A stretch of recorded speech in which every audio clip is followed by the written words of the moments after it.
My name is Dean, for those of you who don't know me, and there's a couple people in here that I need to meet that have shown up since I was here last week, but then I've been kind of absent for a while. My wife and I are currently living in a camper on our farm while we're building. So, and I'm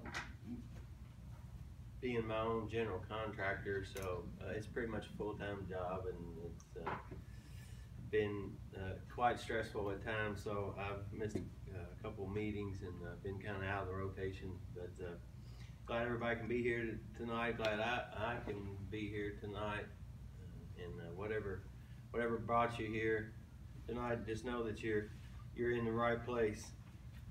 Tonight we are on step 7, which is we humbly ask Him to remove all of our shortcomings. If we confess our sins, He is faithful and will forgive us our sins and purify us from all unrighteousness. And that's 1 John 1:9. The principle that goes along with that is principle 5, which says, voluntarily submit to any and all changes God wants to make in my life and humbly ask Him to remove my character defects. Happy are those whose greatest desire is to do what God requires. So, humbly ask Him to remove my character defects. Human beings are innately flawed, and no matter how hard we try, we will always grapple with some personal issue that encourage us to continue working towards self-betterment. When it comes to recovery, however, we spend ample time identifying our character defects, not so we can stew on them and wonder why we are so horribly defective, but so we can make a conscious effort to improve ourselves and therefore improving our overall quality of life. It is important to understand the distinction between character defects and simple imperfections or mistakes. So while an imperfection might include something like spending too long getting ready in the morning, my wife is terrible about that. So that's like an imperfection. That's not really a character defect. And a mistake might include forgetting, to take out the trash every Tuesday. That's not really a character defect. A character defect is more severe and self-destructive. And these flaws often negatively, not only they are not good for us, they can negatively impact the others around us. It is a persistent behavioral issue that compromises your ability to progress and grow in your personal program of recovery. These shortcomings must be thoroughly identified and addressed. If they're not, you might find you have a difficult time staying with your recovery program. So tonight I want to talk about,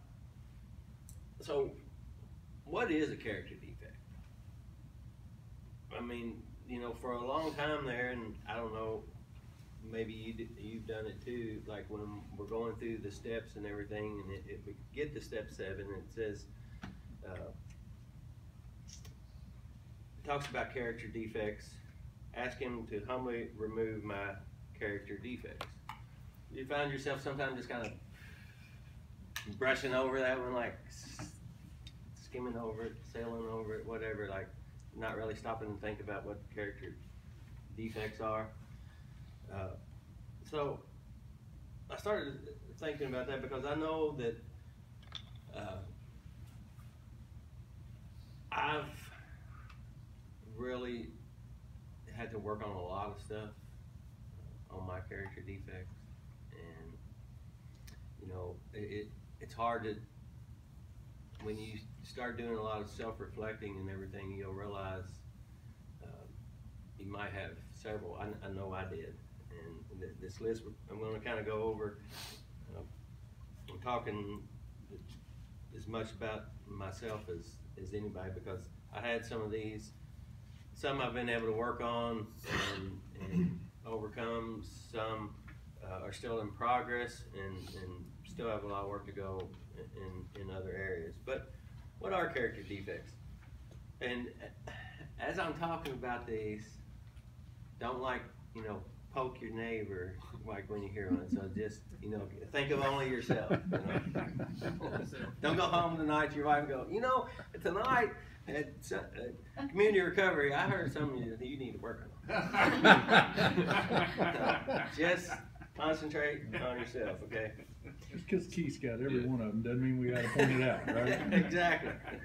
Dean said. Right. So, some examples of character defects include, and if y'all want to throw some in, go ahead or share some examples of ones you're working on. But some examples of character defects are anger. That's something that I had to work on in my recovery.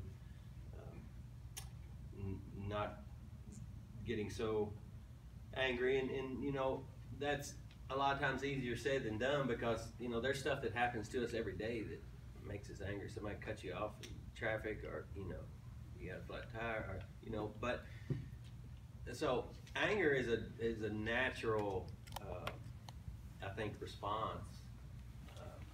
There's nothing wrong per se of having that feeling. It's then when you feel that come on, then what do you do? How do you handle that? How do you react to that? Some things that go, some synonyms that go along with anger. Annoyance. It can be a character defect if you're constantly annoyed with people or things. Animosity. Irritation, outrage, temper kind of goes along with anger. That's something I kind of had a little bit of as well, that kind of goes hand in hand with anger is temper. Another one is selfishness. That's a character defect. Some things that go along with that are stinginess, greed, self-indulgence. Defensiveness, that's another one. Defensiveness can be, averting, kind of goes along with that. Preventive, kind of balking. I know a lot of times, my wife and I or whatever, when I was drinking, that was kind of one of the things, you're always so defensive, like, if she would ask me a question or something, boy, you throw up those defensive, what are you getting on me for? That's being defensive. Constantly playing the victim. Ooh. A lot of times when we're in the madness, man, it's poor, pitiful me. It's the weather, it's my job sucks, or whatever. It's just you're constantly playing the victim. That's a character defect. Kind of what goes along with that, blaming others. Wow, it's always somebody else's fault. Never, nothing I didn't do anything wrong. It's always somebody else. Always somebody else's fault. Or always making excuses for your poor behavior. Exactly. Goes right along with blaming. Yep. What about antagonistic? Anybody got one for that? And like I said, throw more out there and be glad we can have a group discussion. Antagonistic. Some of these words, I came up with coming up with a list for character defects, and antagonistic is kind of one of them. Some of these words, like those big words, like mayonnaise. It's the big words. Antagonistic. Antagonistic. That goes on bologna, right? Antagonistic. You get it back, it sticks a mule's lip. There you go. What is antagonistic? Antagonistic is acting in opposition. If you're being, I don't know, see, I always, when I'm working on a lesson, I always. Thesaurus for Christmas? Did you get a thesaurus for Christmas? No. But whenever I'm working on a lesson, I'm trying to learn, stuff myself, and so I kind of like to try to learn new things. And anyway, that's what. Well, I don't know if that's the definition, but that's. Say it again. What was it? Antagonistic, like a synonym or whatever you want to call it for antagonistic, is acting in opposition. Yeah. When somebody tells you you're being an antagonist, you're always in opposition with somebody. So if somebody brings something up, or you're always opposing it, you're against it, you're just constantly in opposition with other people, opposing. Especially mutually, and being antagonistic is especially in a mutual situation, like a husband and a wife, and one of them is, you've heard the phrase, you're antagonizing someone. Well, that's when you're constantly at odds with them. Being combative is being antagonistic. What about closed-mindedness? That can be a character defect. When you're just, so narrow-minded that, you're not open to anyone else's opinion, ideas, thoughts, or whatever. It's your mind is just closed. You're intolerant. You're always right. Yeah, I can definitely go along with it. Sure can. Resistant. Again, you're resistant to any other people's thoughts, how they feel. You're closed off to that. You're only concerned with what's on your mind. How about, and I know this is a big one because I know there's ones in our group that have worked on this. What about codependence? That is definitely a character defect. And codependence, like when the first time I got sober, I was doing a lot of, before I found Celebrate Recovery and then now Community Recovery, I was doing a lot of AA stuff, which is very good.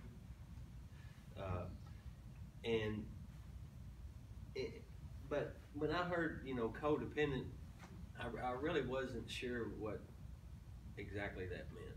Me either. I've been asked about it. Yeah. And I'm still struggling with it. Right. And so, and especially like I said, the first time I got sober, my wife even started attending Al-Anon.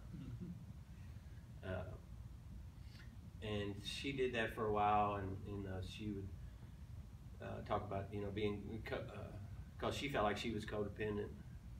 And she didn't go, probably a good thing, she didn't go to Al-Anon very long. I'm sure it's a great program. I've never attended, so I can't say one way or another. I'm just telling you, and hey, I'm sure not every meeting is the same, just like this meeting is different from any other. But the reason she said she quit going is because it was just a bunch of people in the room bashing their spouse or their significant other, whoever they were there with, and so.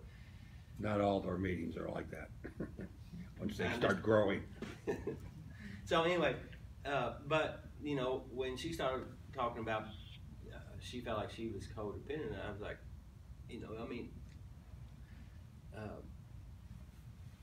on the surface, you kind of, I didn't really get it. So I did look this one up too. On the Google machine. And by the way, it's good to see my buddy Kevin Goss. I don't want to put you on the spot, but Kevin's, don't get to see him a whole lot anymore. Kevin, I remember when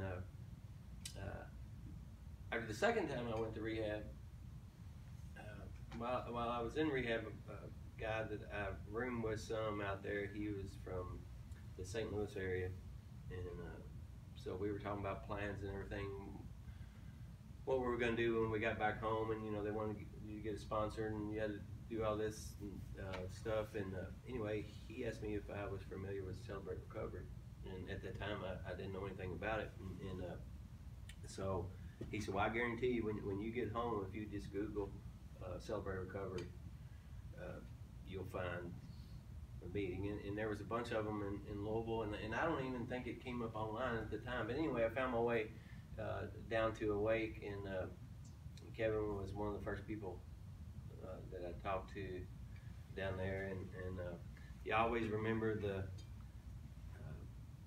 people that helped you get where you are in your recovery, and Kevin was very instrumental and helpful, especially early on in my recovery, so it's good to see you, buddy. That was the Lord working. So you could teach tonight to me, We're all here for each other, man. Right. But codependent is of or relating to a relationship in which one person is physically addicted, as to alcohol, gambling, whatever, and the other person is psychologically dependent on the first person in a unhealthy way. That's the definition of codependent. And so I, never really, I know a lot of couples, especially when, like in my case, an alcoholic and my wife is not, how that other person can become psychologically dependent on the other person in a unhealthy way. So, yeah, maybe they're not drinking, okay, but their codependency with you leads them to have an unhealthy lifestyle. So that's another one. That's a huge one, codependency. What about being judgmental towards others? Ooh, that's a tough one. It's I think we all kind of battle that of judging other people. Self-loathing. Self-loathing is a strong dislike or disgust towards yourself. It's self-loathing, and if we're not careful, that can definitely be a character defect that we have to work on. What? And some of these that when I laugh like that, it's because I think of myself, because I can hear like when I was in the madness, my wife would say, like this next one, you're so critical. So being overly critical is a character defect. Some things that go along with being critical: demanding, derogatory. Yeah, I would get that a lot. Derogatory. How about over apologetic? I never really thought about that being necessarily a character defect, but like I didn't really have that one. There's only a couple on here that I didn't have, but I think it's where you're just in the madness, and you're always screwing up, so you're constantly having to apologize to everybody. Oh, I'm sorry, and then you go out and I will never do that again. And I think it's a character defect when you're saying it, but you don't mean it. Right. You're just trying to get by, Right. get people Always. off your back. Always apologizing. Yeah. Like that self-confidence. Yeah. No self-confidence. Yeah. It's like crying wolf after a while, nobody believes you anyway. Right. Yeah. Could be part of a dysfunctional family. Growing up that way. Yeah.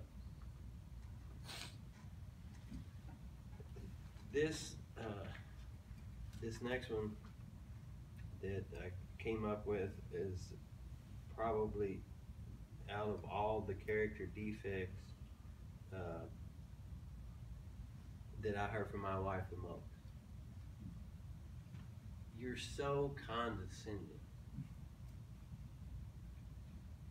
Yeah, that's another of them big words like mayonnaise. Condescending. Condescending means to interact with others in a way that implies that you are superior to them. So condescending, or you're talking down to people, and she would say, even to my children, she would say, you're just condescending. You talk down to them, and it especially refers to when it's done to belittle others, to put them down, and it's always used negatively, and it's done and is insulting to the people or person that it's directing at. So it's when you're popping off and talking down to people, and when you say stuff, even though that it may be, because I remember I would always say, well, it's the truth. I'm just telling them the truth. Yeah, but that doesn't get you out of being condescending just because what you're saying happens to be true.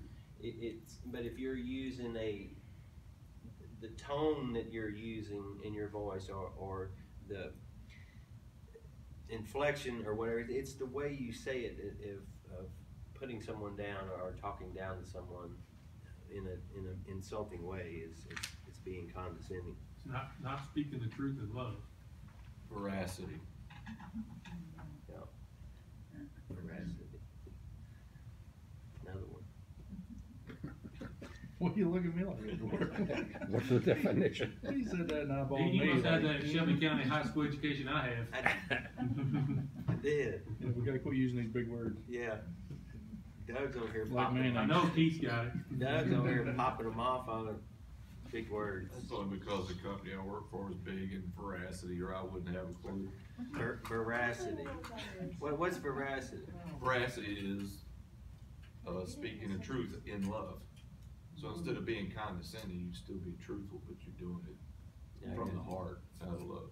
It's veracity. See? Tell them like it is, and you can give them a hug.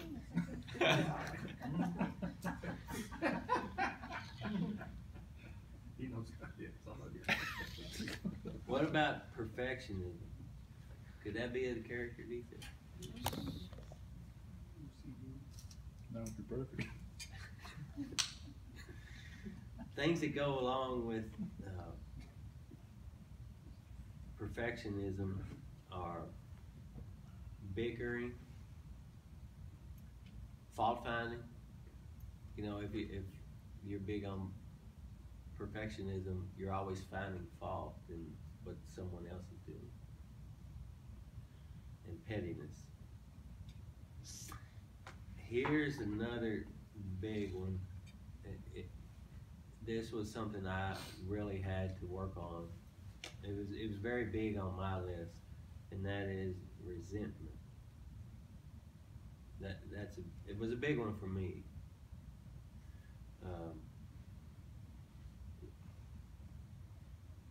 Resentment kind of is probably anger's cousin. I don't know. I never read that anywhere. Because it seemed to me they kind of go hand in hand. And you have to be really careful about resentment because, man, that's kind of like, I'd say it'd be anger's cousin, and unforgiveness is brother. Because resentment and unforgiveness kind of go, if you're, unwilling to forgive someone, you're probably carrying some resentment too. And I'm going to tell you that resentment can eat you up, for sure. Some things that go along with resentment: holding grudges against someone, malice, being cynical, and pompous. Have you ever heard that resentment is like drinking poison and waiting for somebody else to die? All it does is just eat you up. Mm-hmm. Yeah, because the other person may not even That's exactly right. know or care or have a clue. But in my testimony, I shared a little bit with, that was one of the things that I had towards my stepdad was, I carried a resentment, a bad, deep resentment for a lot of years and who knows, nobody even knows where he's at now, and probably don't. I mean, it's not affecting him, but it was affecting me. It was eating me up. So resentment is definitely, if that's something you're struggling with, that was definitely a character defect. What about arrogance?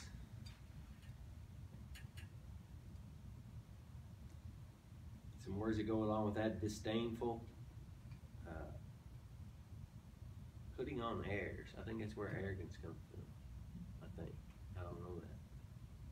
Putting on airs, arrogance. Being dishonest. That's just a flaw all the way around, but it's definitely a character defect when it comes to our recovery, because we have to be honest with God, ourselves, and others to have a successful recovery. So some things that go along with dishonesty: being deceitful.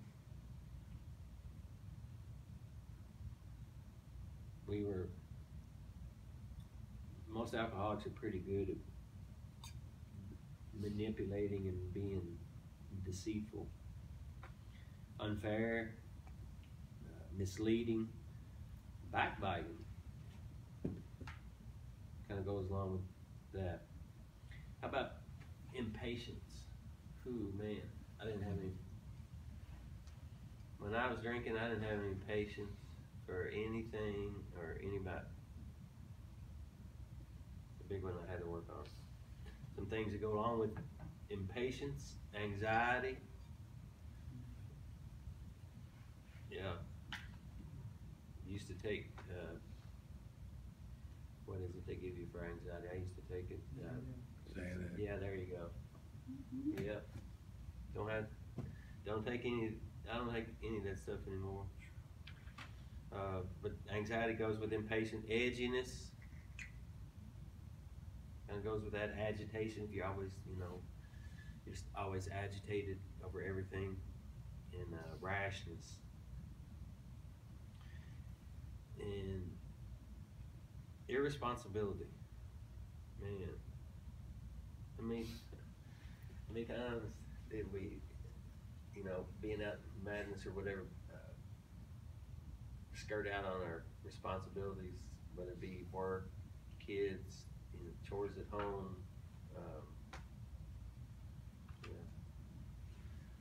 failure to fulfill personal obligations and take care of responsibilities. How about being intolerant?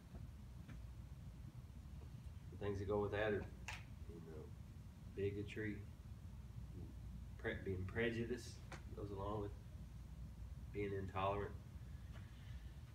How about being overly critical of yourself? That's another one I didn't I didn't have that one when I was in the madness. That came more actually in recovery, believe it or not. Yeah.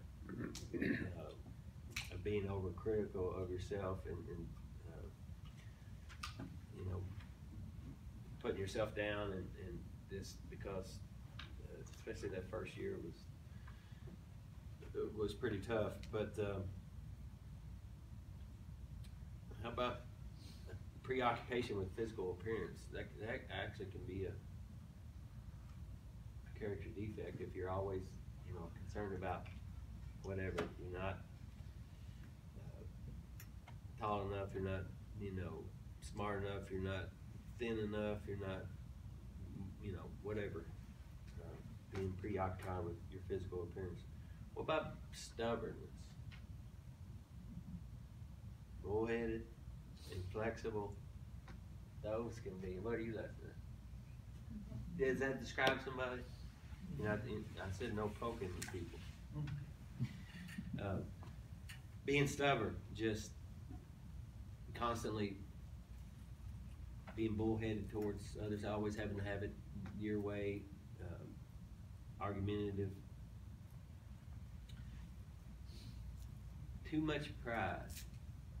Pride is a killer. I'm telling you. Now, pride's one of those things that can be good or bad. All right? Like, you know, when my boys were playing ball, both my sons played football and baseball. My oldest played both sports at Shelby County, and my youngest son played both sports at Collins. And, you know, so from Little League to all the way to American Legion in baseball, and then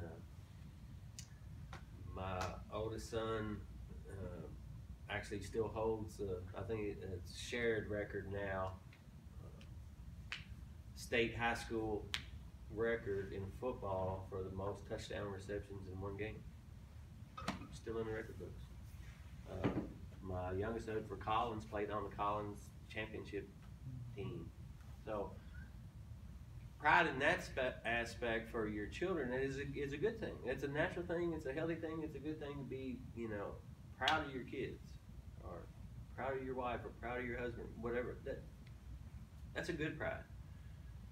Then there's also bad pride. Bad pride, you know, keeps you from saying, I'm sorry. You know, pride to keep you from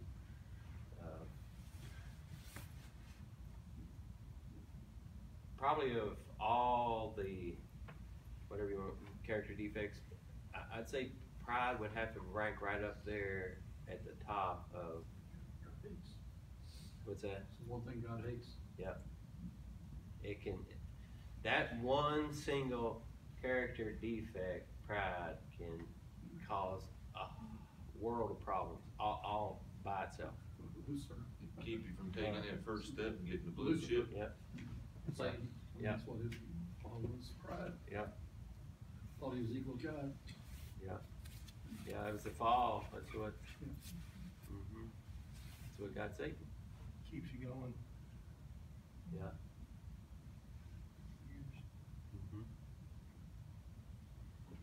So that's a big one.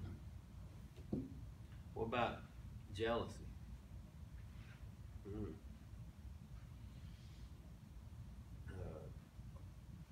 Things that go along with jealousy are when you covet. You know, jealousy can be more than jealous of someone, you know, boyfriend or girlfriend or wife, whatever. Can also Co-worker. yeah. It can also be, you know, coveting other things is a character defect, or envy. When you envy other people or other things can be dangerous too. Taking things too seriously. Man, this is something I still struggle with. Is taking things too seriously, and I guess it's a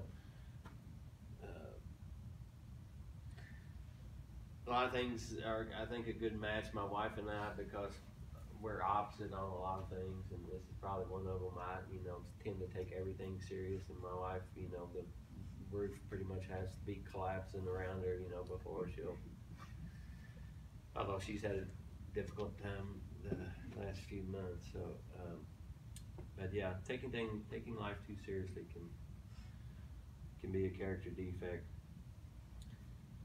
Actively avoiding confrontation.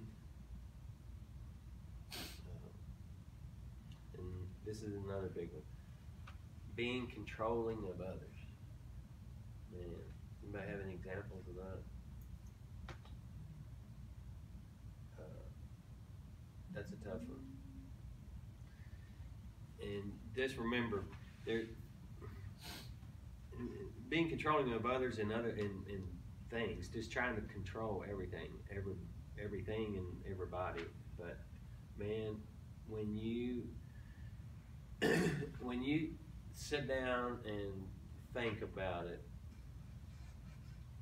there is very little in life that you can control. Very little. People, you can just wipe that off. You can't control anybody. You can try, and then even when you're trying to do it in a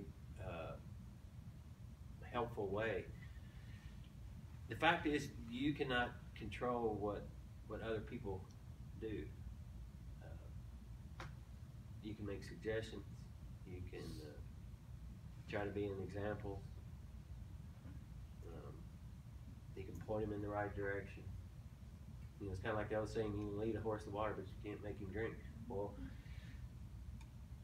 you can't control what other people do, what they say, whether they, you know, stay sober, whether they go back out. I mean, and I think a lot of us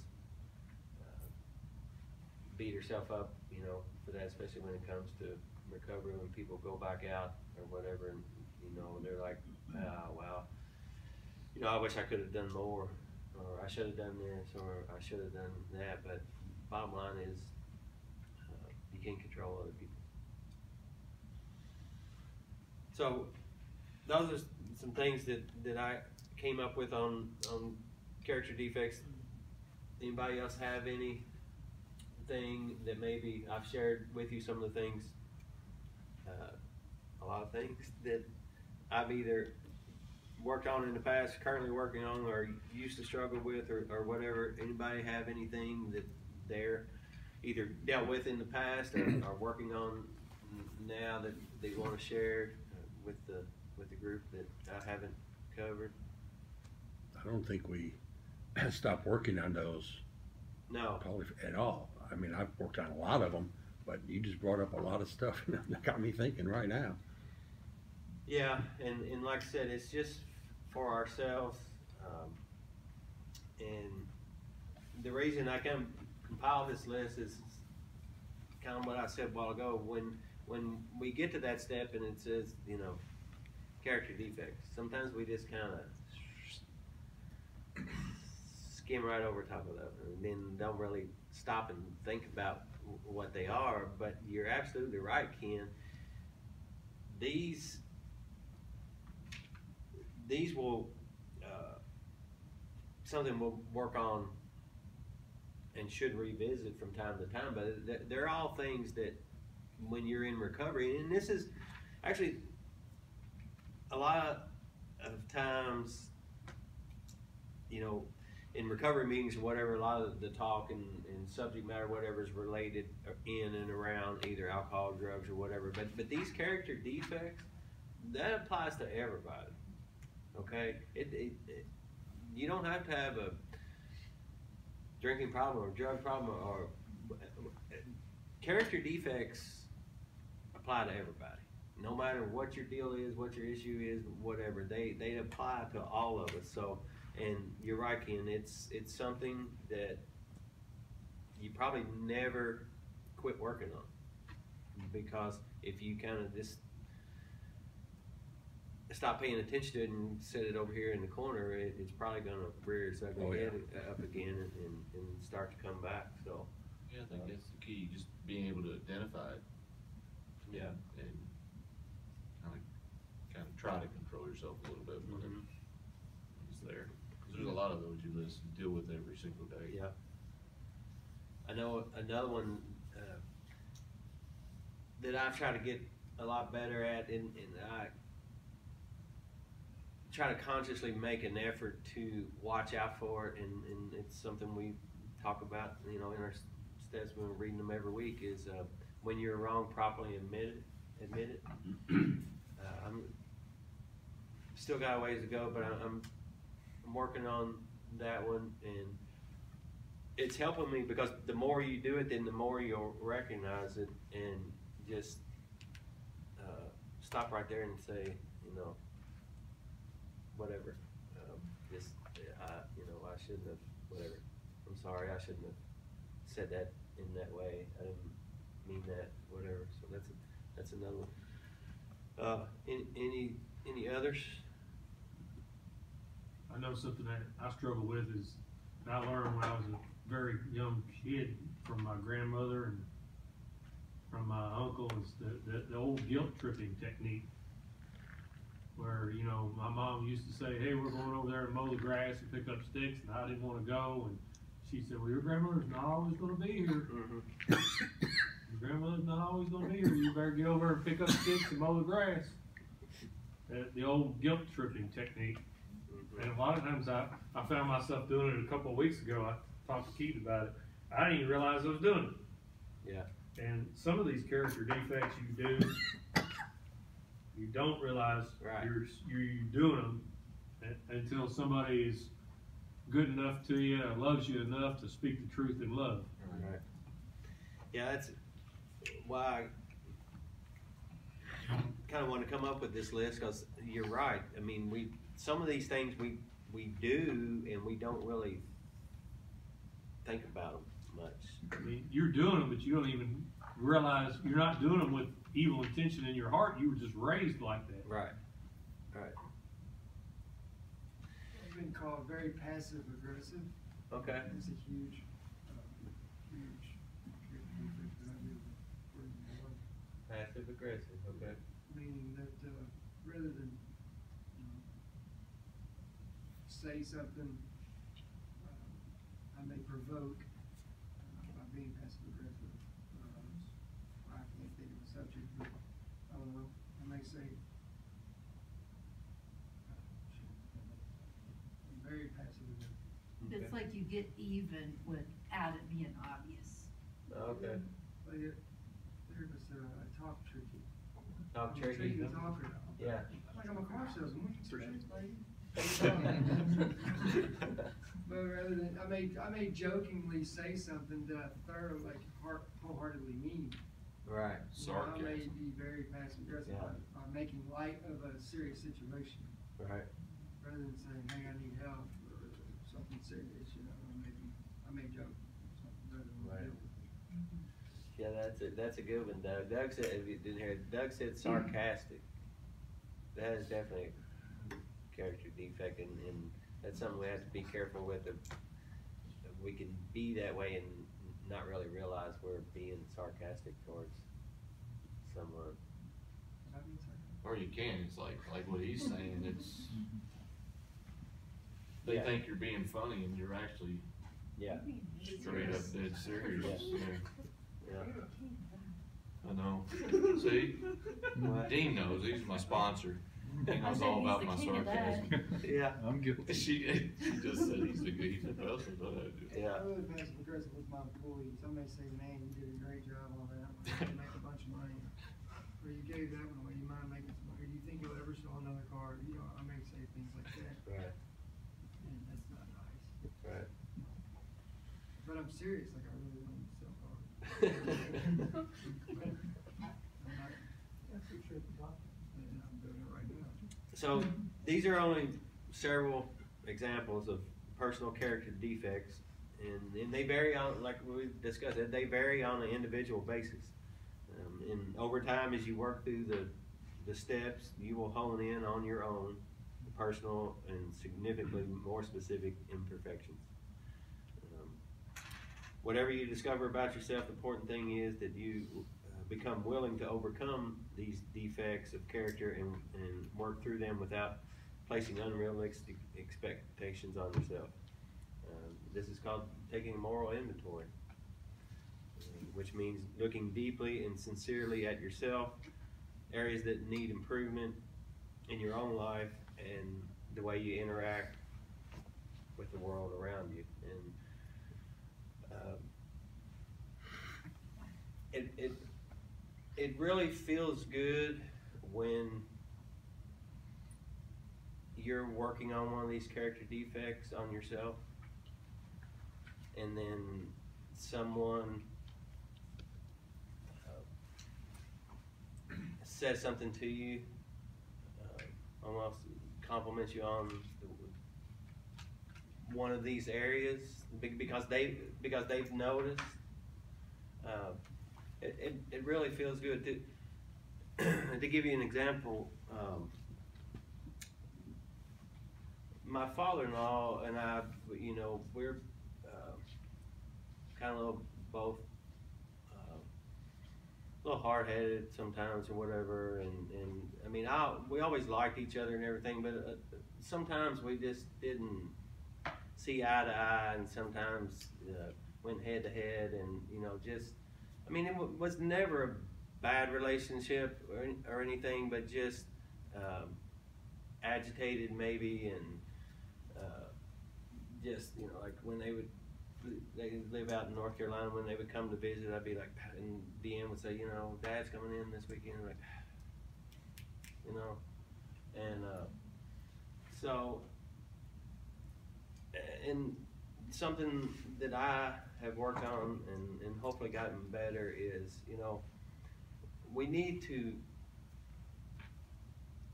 appreciate other people, especially family members, okay? One, because, you don't know how long you're going to have them. That's the main reason. Guilt trip us? No, I'm speaking of myself. I mean, I'm sure if we went around the room, everybody's got, that goes along with your point of being tolerant. Yeah, and my dad, for instance, at the farm gets on my nerves sometimes. but you know what? One of these days I'm gonna miss him getting on my nerves. Yeah. And so I need to be better about appreciating being with him. But the example I was using about my father-in-law, so I've been working on stuff like that, and just appreciate the person for who they are. We're all a little messed up, right? And everybody's family's messed up. I mean, it says that their family has it all together. They're lying to you. I'm just telling you, everybody's family's screwed up. Okay? Everybody's got a cousin Eddie. Yeah, exactly. And if you ain't got it, you're in. Yeah. And so I've really been working on that with him, and in other people. I'm just using this one as an example. So. Here a while back, my wife's brother passed away, and so we went out to North Carolina for the memorial service, and it was a difficult time for the family and everything, and turns out there was a lot we didn't know. I mean, everybody knew he drank, okay. But